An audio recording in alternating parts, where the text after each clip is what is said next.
할렐루야. 2021년도 1월 27일 수요일 아침 묵상을 같이 나누도록 하겠습니다. 오늘도 무조건 행복하기를 소망합니다.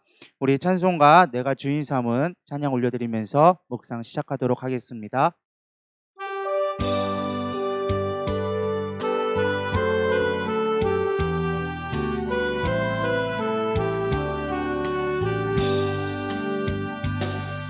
내가 주인 삼은 모든 것 내려놓고 내 주 되신 주 앞에 나가 내가 사랑했던 모든 것 내려놓고 주님만 사랑해.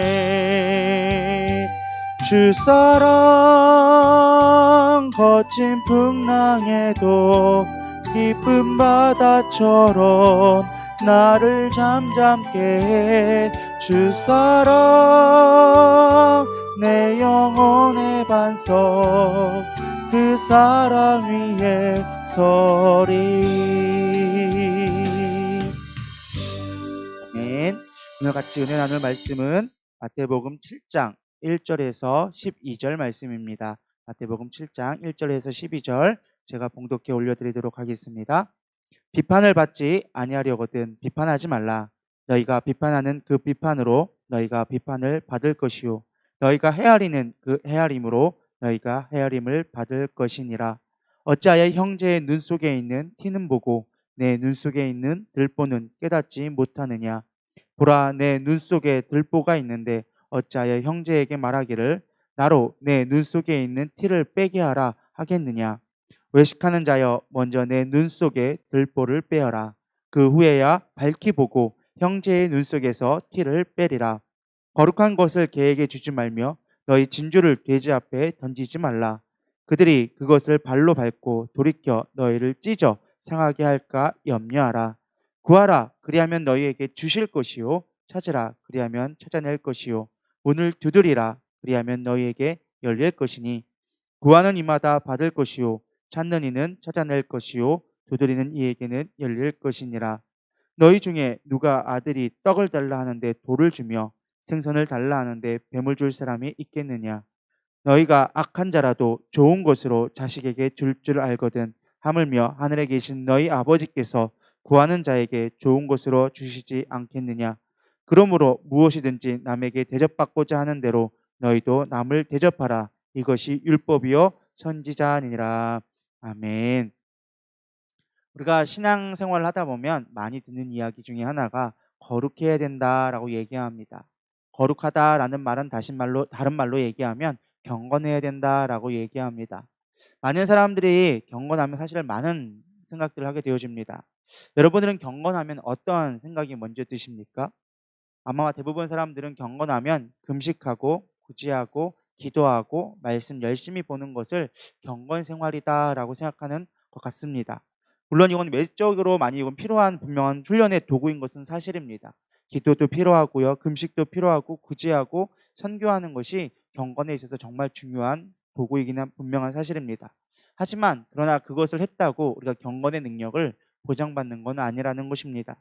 그렇다면 경건한 삶을 사는 원리는 무엇인가? 우리가 진짜 경건한 것은 무엇인가라는 것을 오늘 본문을 통해서 살펴봤으면 좋겠습니다.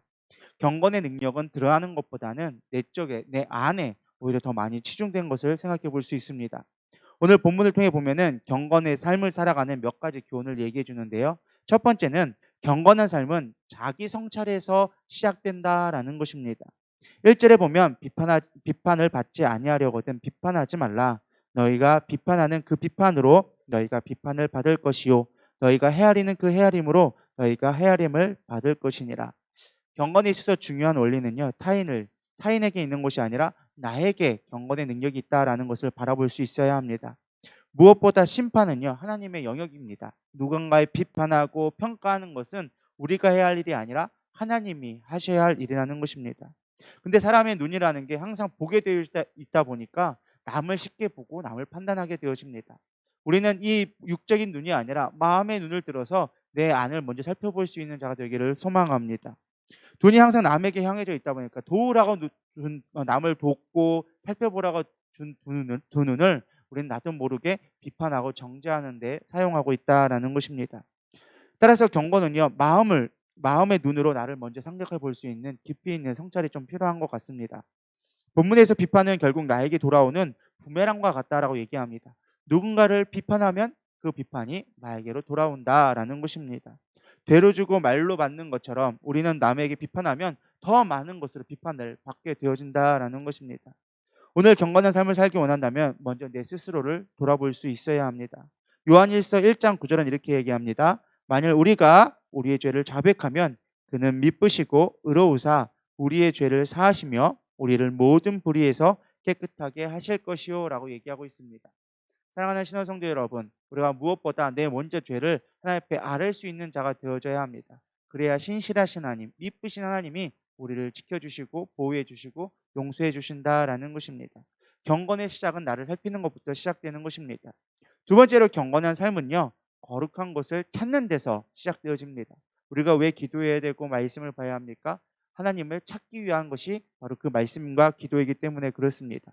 7절에 보면 이렇게 나와져 있습니다. 구하라 그리하면 너희에게 주실 것이요 찾으라 그리하면 찾아낼 것이요 문을 두드리라 그리하면 너희에게 열릴 것이니 라고 얘기하고 있습니다. 중요한 것은요, 우리가 무엇을 구하는가를 살필 수 있어야 한다는 것입니다. 많은 사람들이 구하라 하면 어떤 걸 구하십니까? 물질을 구하고 내 건강을 구하고 내 자식들의 잘됨을 구하고 번성함을 구할 때가 많이 있습니다. 그러나 오늘 본문에서는 우리가 구해야 될 것을 명확하게 이야기해 주고 있습니다. 6절에 뭐라고 나와 있죠? 거룩한 것을 개에게 주지 말고 너의 진주를 돼지에게 던지지 말라라고 얘기했습니다. 우리가 구해야 할 것은 무엇입니까? 거룩함이라는 것입니다. 그것을 구할 때 비로소 온전하게 될 수 있다라고 얘기하는 것입니다. 거룩한 것을 가치없게 여겨 쉽게 포기하고 버리는 삶에 대해서 예수님은 책망하고 계시는 것입니다. 오히려 이 거룩한 것을 구하고 찾고 두드릴 때 우리 가운데 놀라운 변화가 일어난다고 이야기해 주고 있습니다. 거룩한 것은 깊은 산속이나 어디 조용한 자리가 아니라 우리의 삶 가운데서 나오는 것입니다. 하나님 말씀을 순종할 때 그러한 거룩함이 나오게 되어지는 것입니다. 다시 말해 마음의 죄로부터 벗어났을 때 우리는 거룩하게 되어지는 것이고, 레위기에서는 그 거룩이 하나님을 추구할 때 하나님 앞에 나아갔을 때 우리가 온전하게 거룩하게 된다고 이야기해 주고 있습니다. 세상의 물질과 욕망을 이길 힘은 어디에서 나옵니까? 바로 하나님을 바랄 때 거룩함을 추구할 때 나오는 것입니다. 경건한 삶, 그것은 거룩을 찾는 것입니다. 주님을 찾는 것입니다. 왜 말씀과 기도를 해야 합니까? 주님을 만나기 위한 자리이기 때문에 그렇습니다. 물론 우리의 삶 가운데서도 얼마든지 주님을 만날 수 있습니다. 그러나 더 중요한 건 내가 말씀으로 기도할 때 깊이 있는 주님과의 교제가 되어지는 것입니다. 오늘도 주님을 찾는 저와 여러분 되기를 소망합니다. 마지막 세 번째 경건한 삶은요, 베품을 통해서 경건은 완성되어진다라는 것입니다. 경건의 완성은 많은 사람들이 자기의 어떤 경건을 쌓는 것, 내 안에 어떤 수양, 그것을 경건이라 생각할 때가 참 많이 있는 것 같습니다.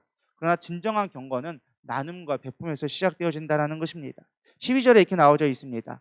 그러므로 무엇이든지 남에게 대접받고자 하는 대로 너희도 남을 대접하라. 이것이 율법이요 선지자니라 라고 이야기해 주고 있습니다. 결론적으로 무엇을 얘기하고 있습니까? 자기 성찰에만 그치지 말고 이제 남에게 베풀어 주어라. 그것이 더 거룩함에 있어서 중요하다라고 이야기해 주고 있는 것입니다. 많은 사람들이 주일날 예배 드리는 것으로 신앙생활을 끝내는 것을 보게 되어집니다. 그러나 진정한 신앙생활은요, 나의 삶 속에서 나눔과 베품, 영적인 것들이 나를 통해서 흘러가는 역사가 있어져야 한다는 것입니다. 제가 항상 강조하는 게 무엇입니까? 말씀을 듣는 거로 제발 끝내지 마십시오. 그것을 내가 아는 사람, 내 남편이나 내 자녀에게나 내 친구들에게나 내 지인들에게 그 말씀을 흘러가게끔 만드는 것이 필요합니다. 지난주에 말씀이 무엇이었죠? 우리가 내려놓는 것이었습니다. 하나님 앞에 먼저 우리가 용서를 구하고 하나님 앞에 먼저 포기하고 내려갔을 때 하나님 그 가운데 우리 가운데 하나님의 놀라운 은혜가 있다라는 것을 살펴보았었습니다. 마찬가지입니다. 정말 우리 말씀 대해서 용서에 대해서 배웠으면 용서할 수 있는 것들을 우리 삶 가운데 흘려보내냈을 때 비로소 경건의 능력이 나타나기 시작하는 것입니다. 아무리 용서하라는 말만 들으면 무엇합니까? 순종하는 것이 없다면 우리 삶 가운데 경건의 능력은 절대 나타나지 않습니다. 말씀을 흘려보낼 수 있는 저람 되기를 소망합니다. 고인물은요 반드시 썩게 되어져 있습니다. 그러나 냇물이 흘러가면 그곳에 풀이 자라나고 그곳에 또 나무들이 자라나고 열매들을 맺게 되어지면 많은 새들이 깃들게 되어지는 놀라운 생명의 연속성을 갖게 되어집니다. 그러나 머물러 있게 되어지면 반드시 썩게 되어져 있습니다. 여러분 말씀을 은혜 받은 것들을 반드시 흘려내기를 소망합니다. 오늘 받은 말씀을 반드시 내 삶 가운데 실천해 나갈 수 있는 저와 여러분 되기를 소망합니다. 말씀을 정리하겠습니다. 경건은 우리가 단지 예배하고 기도하고 말씀 보는 그런 행위적인 것에 있지 않습니다. 우리의 본질을 성찰하고 그것을 통하여져서 많은 사람들 앞에 나누어지는 과정까지 나아갔을 때 비로소 우리가 경건한 삶을 살게 되어지는 것입니다. 오늘도 경건하는 마음으로 경건한 삶을 살아내는 저와 여러분 되기를 소망합니다. 기도하시겠습니다. 하나님, 오늘도 우리의 삶 가운데 경건의 능력을 가질 수 있도록 인도하여 주시옵소서. 단지 외형적으로 내가 예배를 드렸다는 것으로 우리가 경건을 다했다라고 생각하지 않게 하여 주시옵시고, 말씀을 보고 기도하는 것도 그것이 하나의 그냥 그 목적이 되는 것이 아니라 그 말씀을 통하여져서 하나님 나라가 이루어질 수 있도록 주님 우리의 삶을 내어드릴 수 있는 삶이 되도록 인도하여 주시옵소서. 오늘도 주님의 판에 영광 돌리기를 원하오며 살아계신 예수님의 이름으로 감사하며 기도드렸사옵나이다. 아멘.